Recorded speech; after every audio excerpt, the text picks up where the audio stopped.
தீட்டும் காதல் என்பது அது கண்ணில் நீரை பலவழி என்பது பெண்கள் காட்டு அன்பு என்பது நம்மை பித்தனாகி அலைய வைப்பது.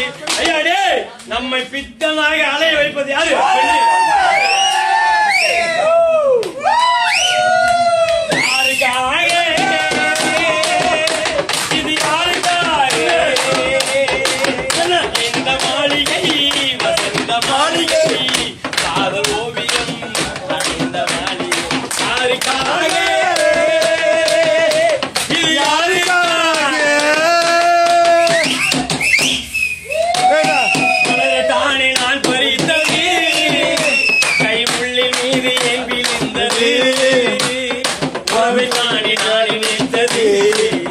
நம்மை பித்தனாகி அலைய வைப்பது.